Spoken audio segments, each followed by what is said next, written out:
Alrighty, homies. Bit of a quick one. Shift starts very, very soon. And I'm a little bit scared. But regardless of the time constraints, what an odd workout.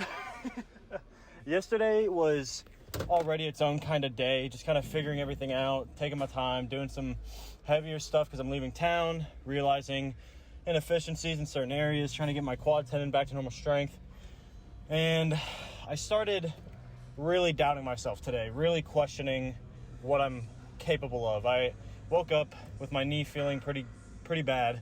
Not pain-wise, it's just moderate discomfort, but it's more than usual, so it feels like a lot, even though it's not. It can get to you so easily, man. It's abysmal what the mind will do to you when your body has one bit of a hiccup along the way. So I got in, and I honestly really wasn't confident at all. And this is what I truly believe. If you have no idea what you're doing and are just fucking around, trying to do your best, but you are truly passionate and truly care about what you are doing, you will make twice as much effort as someone on a perfect program that doesn't give two shits or isn't looking forward to every single lift that they are doing. And let me just tell you, today was no excuse. I for sure was not feeling it.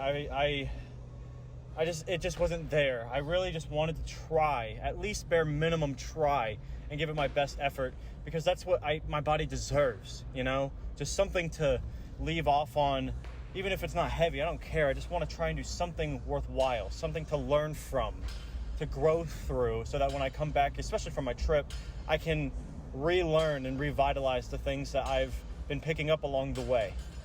And after this happened last time I felt pain in my quad tendon, but I did all these accessories and all these knee over toe focused things, and none of it worked. It would maybe feel good sometimes, but just in the moment, it was never long term. And the next day it would feel even more strained because I was just putting more and more pressure onto it, regardless of the weight. No matter what, if you're injured in some sort of way, it's gonna kick you back when you try to do something that is outside its current comfortability. The stuff with the knee over toe, hard accessories, single leg, half squats, they're nice, and they did give me a bit more confidence, but it just wasn't worth it for how I felt today. I will say this is easily arguably the worst, but my least favorite part of recovery. And that is when everything feels both the worst and best it's been since you've tried recovering, and you can't know or control when you feel which other way. And what I mean by that is, like I said, I felt really bad. I was really questioning it. It was making me upset. It's honestly tanking my day. I was letting it get to me when I should have just allowed it to go at its own rate. I always say that, but it's hard to really implement that in the moment. You got to really fortify that mindset. So I just thought, one step at a time. Let's get in there, just try our best. Whatever weight happens, I don't care if it's one plate, we're going to do it to the best of our ability. And let me tell you, I did great, because this is one of those back and forth. I also felt great during the workout because I got that blood flowing through my knees, and this is that weird in the middle area where everything is going to be kicking back at you. Your body's going to be telling you that you shouldn't be doing what you're doing, or that it feels not as good as it's been in the past, but you have enough effort and enough comfortability to do something, so you have to try. Again, the weight doesn't matter. And I got in there and I felt no pain. It felt wonderful. Again, not fully confident, not fully 100%, but it was really good, and that's what I've been needing. And then I get to 3 plates. Somehow, some way, everything was flying. It felt fine. And I could feel it start kicking back, not on my knee, but in my form. And this is surprising because every time I just widened my grip a little bit recently, and I got to that point where I was feeling like this might be the next new step, especially like it was feeling pretty decent on the jerks. And the clean was a bit difficult to get used to, but the highest I'd done was 275. So nothing crazy, but enough to where I felt like I had it locked in, that I could try something heavy before I left town. And I definitely was at the point where I could try something heavy, but the biggest issue came to the inefficiency of what I thought was a more efficient technique, unfortunately. Again, you gotta just give it the effort. You gotta at least try and see it through to see if that new idea you have could work. It just so happened that I was wrong this time. I've been talking about it a lot, but your best technique should come out at your heaviest weights, because you have no choice but to whip it as hard as you can and do at 100% with the best of your body's ability. Your body can't think about it, and that's why it typically lands better than anything with lightweight. And the 315 was actually the worst rep of the day, both times. I did 2 attempts. That's how, you know me, I normally at least go for the jerk, and I didn't even give myself the chance to go for the jerk on the first one, because with this wider grip, sure, in a static front squat position, it works decently because it forces me to hold my body up more. But what I've realized is that feeling of comfortability wasn't me getting better. It was me taking the easier way out. Doing the technique that felt easier mobility-wise, when I could have just kept working on what I've been doing and what I've known to have worked, and really hone that into the best of its ability, to the highest of its potential. So, apologies to my narrow grip on my clean and jerk, because it did a lot more for me than I ever realized. I look back at the 315, even the 315 double attempt, and then especially the 295 triple I hit, and the power, explosiveness, and just locked in mentality I have when I have that slightly more narrow grip, the thumb's length. It's what I need, and my shoulders may be big, but they're not too big, and I need to start realizing that. I need to start emphasizing effort in different areas like my core or my lats or my delts, just something that will enhance it to where these inefficiencies or these weaknesses don't allow me to get hindered or try to switch to something that isn't what my true best is, But I'm glad I did it. You'll see after the 315, I did 2 plates, just was not moving. I had burned everything out, so I really that was too much in the moment. So I put on 1 plate and just worked on my technique just a little bit. I know those reps are ugly. Again, I was fully burnt out. I got no excuse there. But that very last one, the speed at which I got under the clean was enough to show me that was what it needed to be. Of course, the jerk is going to take some time to get used to again, because it is more narrow and it is tougher technique-wise. But I've never let that get me in the past, Just because it's a little bit easier to get a hard jerk doesn't mean it's more efficient. Especially when it comes to holding the dip and drive, my core, like on that first 315 attempt, my core, it just crumbled. I couldn't hold it at all, because with the wider grip, it's hard to lock in my core as hard as I need to. It automatically puts me in a position where I can just sit where I want to, but that doesn't mean that I'm as tight and as compact as I'm supposed to be for what I'm working toward. After that, I couldn't do the sleds. I had a class going, so I just was like, you know what? For old time's sake, because this is exactly what I felt in the past when I was getting my full recovery state. This is that shitty middle area where I got to just kind of try everything. But I decided, let's just do some 90 degrees front squats, because I'm doing back squat tomorrow. So I wanted to, follow suit with the clean and jerk technique. And I'll tell you what, man, it's pretty ridiculous. But after not being able to do 275 on squat last week, just bouncing too hard, and my knee just not being ready for what I wanted it to do, you really learn from your past self, man. Know what works, because it typically works. The things that you think that you may have grown out of or might not have the same efficiency that it once did, it does.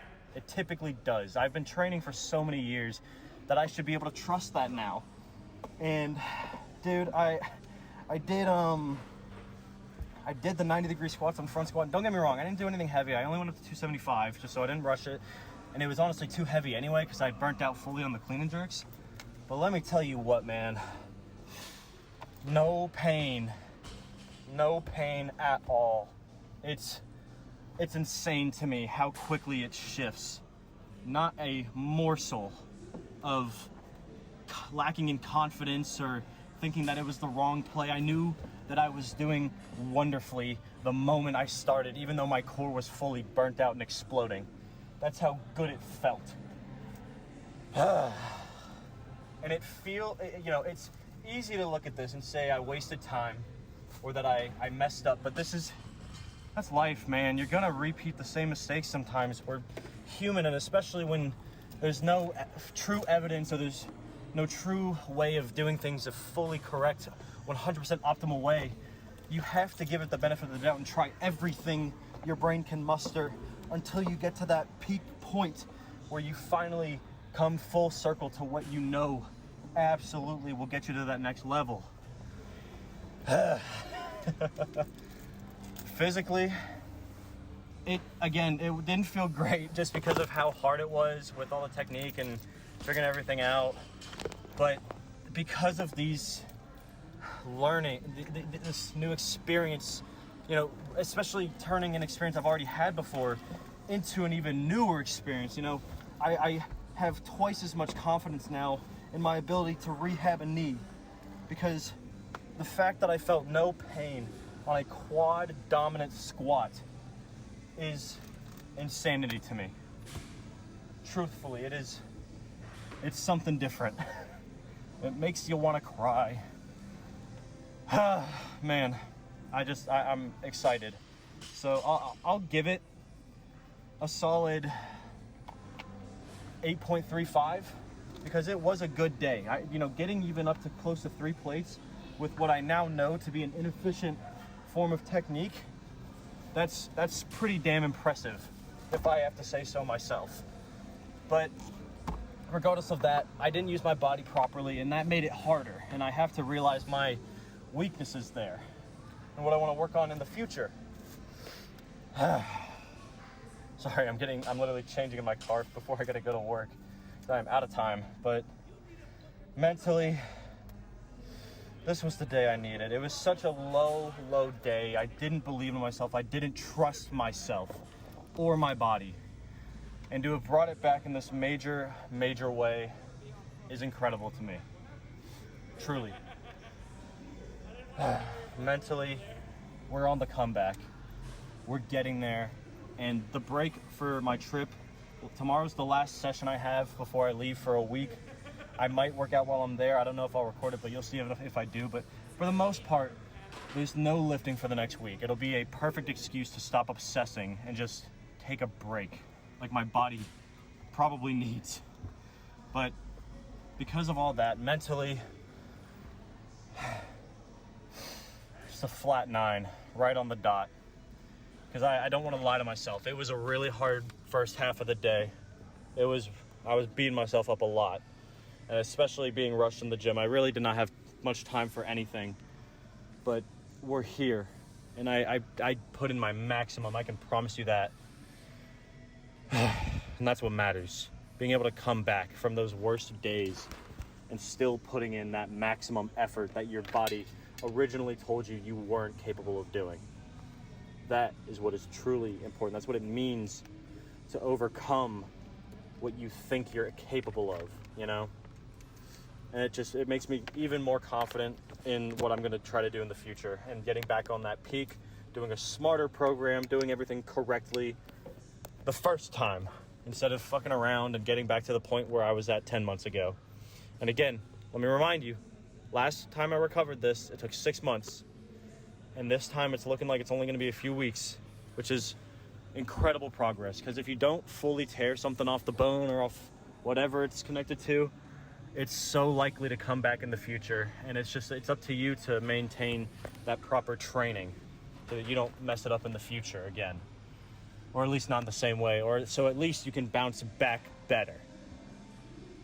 So that's all I got. I have work, but I appreciate you guys hearing me out. I'm so excited to get back into it, especially after the break. I'm going to do a deload week when I get back and see what feels good, and then just go from there. Really just trust my body and love every second of it, because I can convince myself sometimes that I don't like what I'm doing in the moment when it feels like this, especially in the first half of the day, but this is why I go to the gym. I can go to the gym any time of the day. I could go any horrible after whatever negativity I experience. If I make it in and I try my best, I can turn any horrible day into a wonderful, amazing day full of passion. And that is it. man. I will be back tomorrow.